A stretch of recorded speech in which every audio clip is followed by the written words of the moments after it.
have not done one of these in what feels like forever, but today we're doing it. So, welcome to my August reading wrap-up. I think this is possibly the most books I've ever read in a month, and also the most books I've liked in a month. I'm not even going to bother trying to pick up the stack, but let's see if this... There we go. You can kind of see we have a big stack there, and a couple of them I read on Kindle as well. What's happening to the camera? Okay, we're going to start off with my one and only DNF, which was Untamed Heart by... Oh, what was her name? Gemma Moore, I think it is. I could be wrong, I really hope that's right. Now, this is a cowboy romance. I knew nothing about it apart from I walked into the works. It was £6. I saw it had cowboys on it.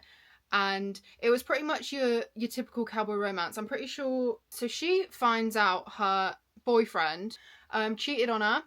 And then she goes back to where she grew up, which was on this ranch, Diamond Ranch, and she meets this guy. I went into it knowing that it was typical. There wasn't going to be anything new. Like, it was just...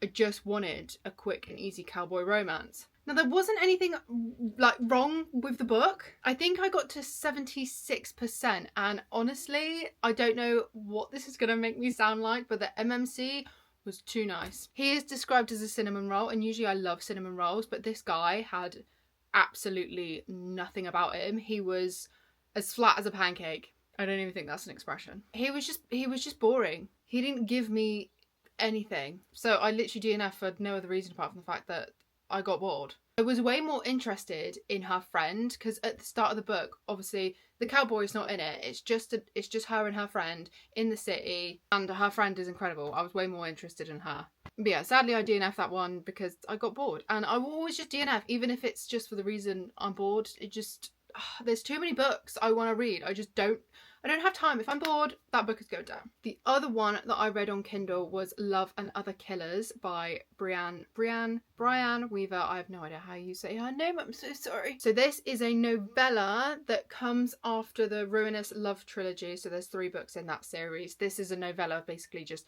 all of them together going on their annual killer hunt. I don't know if it has a name, but they're basically a group of people. It is a dark romance, but they go after all bad people, murderers, rapists, all the bad people. So they're good killers. They're good killers. But this was only like 50 or 60 pages, and you basically just see them all together competing to go after this one guy who is not a good person, and it's boys versus girls.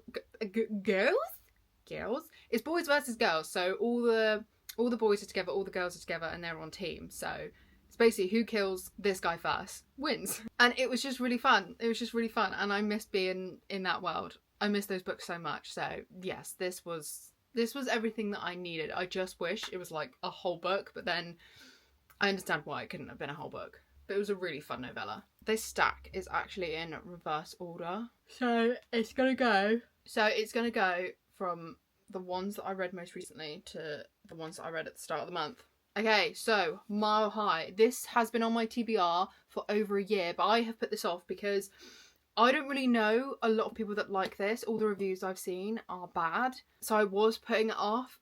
But I gave it a go, and I loved it. So he is a hockey player. She is a flight attendant, and she is the flight attendant on his plane. It's not his plane, it's for the team when they're travelling, you know, she's the flight attendant. I know a lot of people say they don't like it because Xanders, which is the main guy, he's meant to be a player, but you get a couple chapters in and you know that's not true, so I'm not too sure why people are saying that, but either way, I loved it. So I'm very glad I decided to ignore what everyone was saying and actually make an opinion for myself. I'm not going to talk about each of the books too much because there is a big stack here and I don't want this video to be like an hour long. Okay, these are backwards. But I did read the entire Maid series. So we've got The Sweetest Oblivion, we've got The Maddest Obsession, and we've got The Darkest Temptation. This one, he is in the mafia. He is meant to be marrying her sister. This one I did like, don't get me wrong. There just wasn't anything that really kind of like made me love it, if that makes sense. It was just a fun, easy read. My favourite bit was, of course, when she went into a gas station and some guy touched her and he went in and proceeded to blow up the gas station. That was my favourite bit. That was the most memorable thing that happened in this. But I still really liked it and would still recommend it. The next one, on the other hand, The Maddest Obsession. This was my favourite out of all of them. Well, it is on par with this one, to be fair, but this one, he is Russian mafia. Oh, they're more brutal. They're more brutal. And I'm not going to lie, the plot of this one is that he's just obsessed with her. That's it. He goes to therapy for 8 years to try and work through his obsession with her. And I don't really know how it works, but she is basically property of him. So he makes the decisions for her. And she's been married, I think she marries like 3 times in this book. And every time, poor Christian, which is our MMC, is like, oh, for fuck's sake, do I get to go? And one time she is walking home with somebody, not to do anything with him, he just wants some. So he goes back with her, not the main guy, another guy. And Christian sees it and literally just, picture this, right? Picture this. So they're together in her bedroom, he's doing his sniff or whatever, and then he sees them going into her apartment. So she opens the door, sees him charging down the hallway, puts his silencer on his gun, walks through the room, shoots him in the head. I mean, how can you not love him? And then the second time he's unhinged, they're all sat around the table because she's walked in like a soaking wet dress because it's raining outside, bless her. And the mafia men are all having a meeting, and one of them is making really snide remarks about her in her dress and shoots him in the head. And one of the guys at the table was like, what the fuck? And then he just goes, he was annoying me. Sometimes you just need a good mafia romance. So yes, I love this. I devoured it. And the humour between these two was sensational. The last one, The Darkest Temptation, is 100% the darkest of them all. He basically wants revenge on her father for something, so he captures her and uses her as leverage. So we've got a bit of a Beauty and the Beast situation going on. Like I said, this is darker, so check your triggers for this one. He was very mean to her at the start, very mean, so bear that in mind. But again, I absolutely loved him, loved her, loved their relationship, loved the story. Also, if you listen to audiobooks, this is the only good one. This one I had to read without the audiobook. I know, it was painful. This one was just about good enough to listen to, but his voice was not it. This was the only good audiobook. Oh, these books. So I did read the most controversial books on Book Talk, and that is Haunting and Hunting Adeline. I just really wanted to read these to form my own opinion. Okay, let's start off with Haunting Adeline, which is the first one. So the plot of this, he stalks her. Yes, that he does. Sends her severed hands in a box because she went on a date and this guy touched her thigh, so she got those hands in a box. Zaid is crazy, and I will say this, he does rape her. I feel like we can't brush over that fact. It does say in the start, like, the trigger warnings, they're there. It's non-con.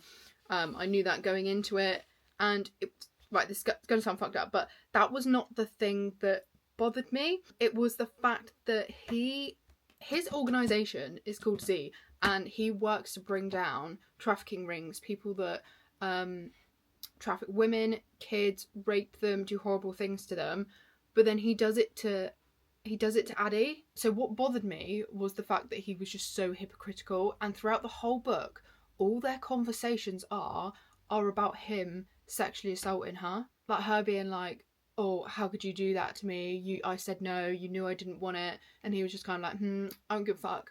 I know I'm a hypocrite. I don't give a fuck. And I just thought, what? How can you literally be... Do you know what I mean? I just could not support him just because he was a fucking hypocrite. So yeah, the dark side of it, I didn't mind. I was expecting him to be evil. I was expecting him to be horrible. But I just hated the fact that he was a hypocrite and just... like, I couldn't root for him doing all these good things because I just thought, you're just as bad. I think I gave this 3 stars because I liked the plot. There was also like a sense of mystery in this. She was trying to explore what happened to her. I think it's her great-grandmother, Gigi. I didn't really care about that, but it was fun. It was fun. So I gave it 3 stars because I was interested enough in the story, and I actually really liked the human trafficking side of things. I thought that was really interesting. Maybe I shouldn't say really liked. I didn't like it. I'm gonna shut the fuck up. Then I feel like I can't talk about this without giving it any spoilers. The only thing I'm going to say is Addie goes through a really tough time in this. And I know that's when a lot of people stop reading because it's, oh my god, oh my god, oh my god, it's so graphic. What accent was that? Just came out. Anyway, this was really, really graphic. The first half of this is divided up into 2 parts. You got part 1 and part 2. Part 1 was just pure dark, like dark.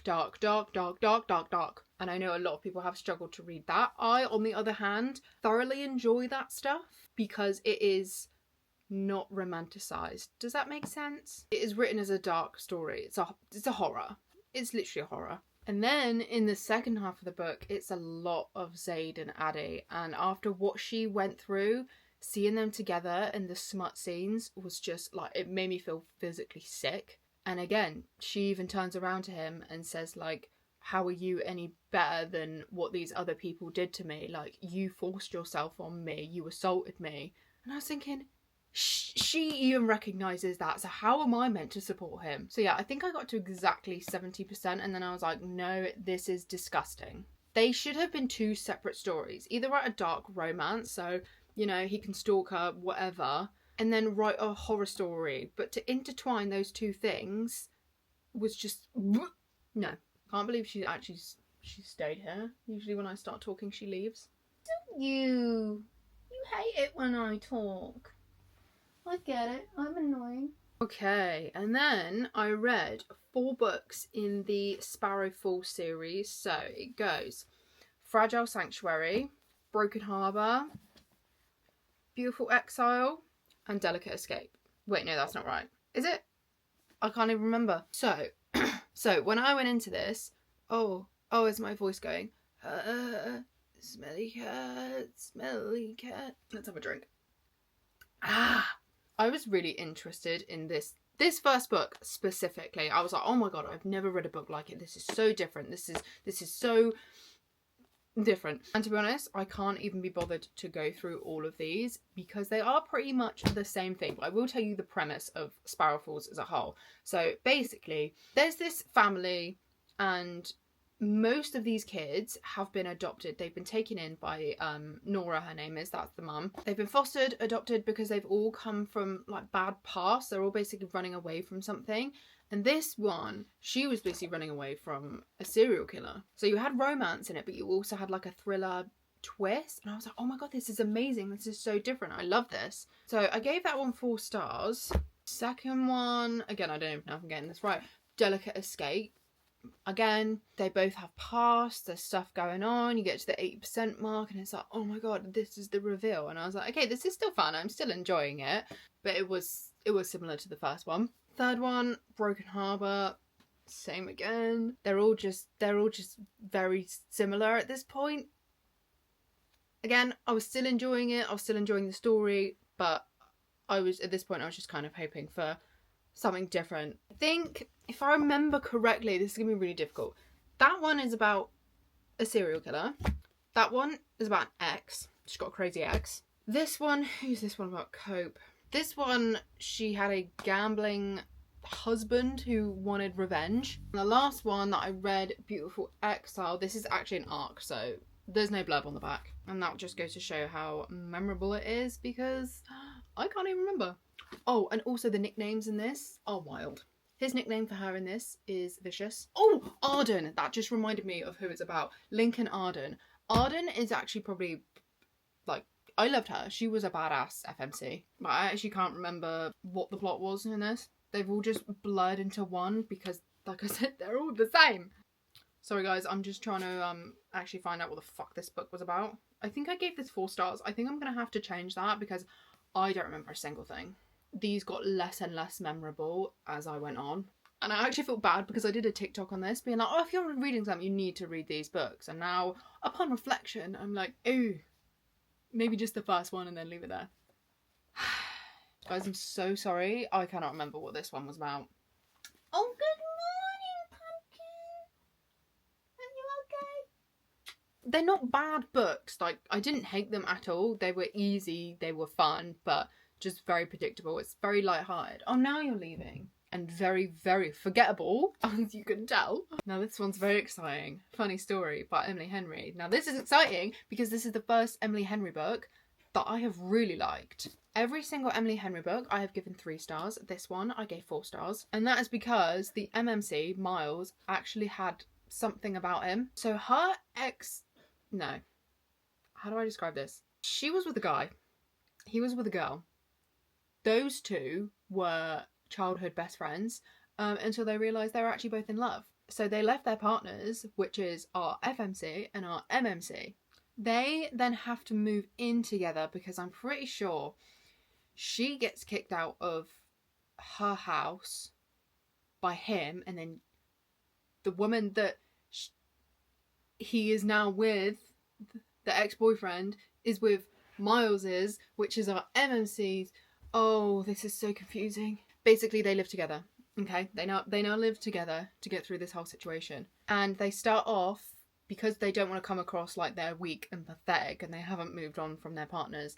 They tell this couple, which is their ex-partners, that they're now together and they'll be coming both to the wedding. Now that I'm saying all of this out loud, it's actually really hard to explain, but it was just fun. And Miles was so funny, and seeing them together just made me smile and giggle, and one that I really enjoyed. I had a really fun time. And it is one that I would probably reread. All the other ones I'm not sure I'd reread, apart from People We Meet on Vacation, and that is only because that is coming out to Netflix on the 9th. I think it's the 9th of January. And I go to Thailand at the end of January, so a summer film in January is just going to be chef's kiss. So I do want to reread that, and I'm hoping I'm going to like it more the second time round. Oh, hello. Hi, sweetie. These two, I'm afraid I really can't tell you much about because I can't spoil anything. So this is the second book in the Crescent City series. So this is book 2, this is book 3. I read the first one last month. This is another book series I was putting off for ages because they are they are very thick. Oh! Hi! Do you want to say hi? You can't sit on my lap, babe.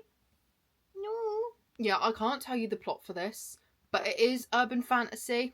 In the first one, it's pretty much all about a murder mystery, which I was not expecting, but I found that really easy to kind of get into. I think the reason I love these so much is because it reminds me so much of Supernatural. And I miss Sam and Dean so much that I think this just kind of gave me that. Like, there's loads of demons, talks of salt, hell. Like, it just, yeah, it reminded me so much of them. And yeah, I loved it. Both of these I thought were slower than the first one, but still really, really good. I enjoyed them both. I'm going to say it, I prefer this to Throne of Glass. I still think ACOTAR is my favourite, but this I think is second. I then read a cute little short book. I'm not sure how many pages this is, but 230. 1 Week in Paradise. This is literally, it's set in a week. Crazy, I know. She is an influencer and a video goes viral of her, which I'm not going to say what the viral video is because you don't find that out until towards the end. But she basically loses a bunch of her followers. She's getting no brand deals. She's like, oh my god, what am I going to do? And as someone who does content creation full time, I just thought this was like a really interesting read. But a brand doesn't hear about her breakup from her last boyfriend, which is what the video is to do with. This brand still thinks she is with her boyfriend. So this brand messages them and say, hey, we really want to fly you out to Jamaica, get some content for this hotel. We'd love you to bring your partner. And she's like, shit, what do? I can't go. I'm not with him anymore. I'm guessing they didn't get the memo. So she invites her brother's best friend, who is grumpy, has always made it seem like he's not that into her. But he's like, yeah, I'll go. Free trip to Jamaica. I'll be your boyfriend for the week. And I can't explain it, but if you were to read any book on holiday or while you're travelling or anything, it needs to be this one. This is another one where the audiobook is not good. Her voice is like really strained. And I don't know if the narrator is actually British, but her accent didn't sound quite right. But it was really fun. It was really cute, very quick, easy short read. And it's just them on holiday in Jamaica for a week. It was adorable. The last 2 books I read is, I can't remember the order of these now. I think it goes The Ballad of Never After and then A Curse for True Love. I do know The first one is Once Upon a Broken Heart. These are YA fantasies, and the only thing I'll say is you need to make sure you've read Caraval first. I bought these and I posted an unboxing on my TikTok, and all the comments were like, you need to read Caraval first. And I had no idea they were even connected, but they are very closely connected. Technically you can read these on their own, but there's so much stuff that is mentioned. Like Jax is constantly talking about his ex? Could you say ex? Not really. Kind of, but she was one of the main characters in the Caraval series. So if you didn't read about that, when it's mentioned in here, you'd be like, huh? Who? And Jax is a fate, and he first appeared in the Caraval series, and he has a heart that doesn't beat, and only his true love can make his heart beat again. And in Caraval, his heart was beating when he kissed, can't remember her name, Scarlet and Donatella. That's her name. So he was like, oh my god, this is my true love. This is the one I'm meant to be with. So yeah, she is constantly mentioned in this as well, because the story is basically carrying on. I just loved Jax so much. He was so grumpy, so rude, so mean. The only thing I didn't like about it was not that I didn't like about it, it's just they're very YA.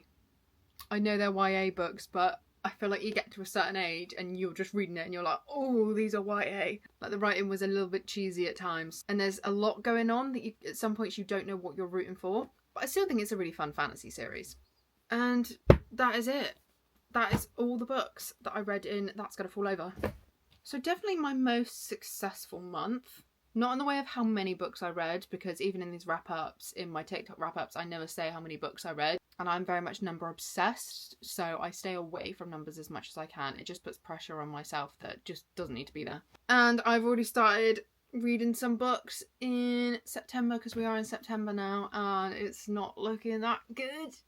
I think August will probably be definitely the best month I will have all year.